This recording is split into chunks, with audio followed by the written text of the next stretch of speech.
सूरत के अल्थान में दीपिका पटेल के मृत्यु की गुत्थी उलझती ही जा रही है। महिला मोर्चा की प्रमुख बीजेपी नेता दीपिका पटेल के मौत को लेकर कई कयास लगाए जा रहे हैं, जिसकी वजह से कई सवाल उठते नजर आ रहे हैं। अल्थान के वार्ड नंबर 30 के महिला मोर्चा की प्रमुख दीपिका पटेल की फांसी पर सूरत अल्थान पुलिस की कार्यवाही चालू है। फिर भी कॉरपोरेटर चिराग सोलंकी को लेकर कई सवाल उठाए जा रहे हैं। लोगों का कहना है कि दीपिका ने चिराग सोलंकी से ही आखिरी बार क्यों बात की। दीपिका के स्ट्रेस भरे कॉल की जानकारी चिराग ने उसके परिवारजनों को क्यों नहीं दी। दीपिका के पति उस वक्त कहां मौजूद थे। सभी तरह से सक्षम और पैसे से मजबूत दीपिका की ऐसी क्या मजबूरी थी जिसकी वजह से उन्हें आत्महत्या करनी पड़ी। सिटी टाइम्स न्यूज के रिपोर्टर राहुल सिंह ने जब सूरत के जोन 4 के डीसीपी विजय गुर्जर से इसके तहत सवाल पूछे, उन्होंने क्या कहा, देखिए यह रिपोर्ट। सूरत सिटी में अल्थान पुलिस स्टेशन में भीमराड़ गांव है, वहाँ पे दीपिका पटेल करके भाजपा के वार्ड के महिला प्रमुख थे। उन्होंने कल सुसाइड कर लिया अपने घर में। उस समय वहाँ पे जो वार्ड है उसके कॉरपोरेटर मिस्टर चिराग सोलंकी है, वो वहाँ पे पहुँचा और उसने बॉडी को उतार के और सिविल हॉस्पिटल में पहुँचाया, जहाँ बॉडी को ब्रॉड डेड डिक्लेयर किया गया। और पोस्टमार्टम होने के बाद में डॉक्टर ने अपना प्राइमरी ओपिनियन उनकी मौत का जो कारण है वो हैंगिंग से होना बताया है। और जब चिराग वहाँ पे पहुँचा उस टाइम पे दरवाज़ा अंदर से बंद था और जो मृतका है उसके 3 बच्चे जो 13, 15 और 17 साल के हैं, उन तीनों की हाजिरी में ही रूम का गेट तोड़ा गया और उसके बाद में बॉडी को नीचे उतारा गया। उन्होंने इनिशियली CPR देने का भी ट्राई किया। उसने अपने एक दोस्त को वहाँ पे बुलाया जो कि डॉक्टर है। बाद में डॉक्टर दोस्त ने एडवाइस किया कि इसको अभी सिविल हॉस्पिटल ले जाना चाहिए, बचने जैसा नहीं है।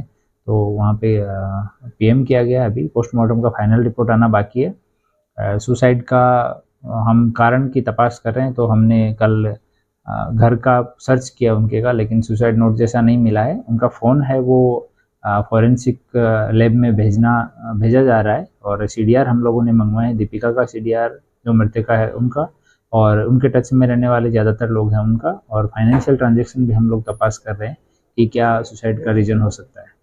सर, उनके परिवारजन कह रहे हैं कि इसमें हत्या की साजिश लग रही है। उनके परिवारजन, उनके हस्बैंड से मैंने खुद ने बात की है और मेरे ऑफिसर्स ने भी उनके परिवारजनों से बात की है, तो उनका इस तरह का कोई आशंका नहीं है। उनका ये कहना है कि जो भी हो इस मामले में निष्पक्ष जांच होनी चाहिए, जो कि चालू है। सर, जब ये जो सुसाइड का बनाव बना था हैंगिंग का, जब डेड बॉडी को निकाला गया तो मृतक कितने देर पहले मर चुका था, इसकी कोई जानकारी है? उसने कॉल डिटेल के हिसाब से उनका लास्ट कॉल जो है 1:30 बजे के आसपास का कॉल ही है उनका, जिस कॉल पे उनकी बात हुई थी। उसके बाद तो डेथ का जो टाइम है वो 1:30 से 2 के बीच का है।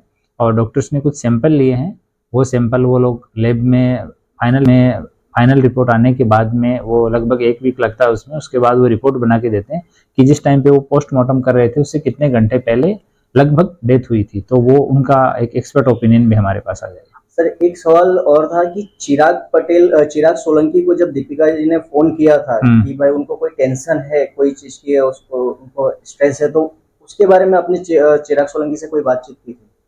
इनिशियली उनसे बात की है, तो चिराग ने इन्वेस्टिगेशन में सहयोग किया है और जब भी पुलिस को ज़रूरत होगी वो इन्वेस्टिगेशन ज्वाइन करेगा।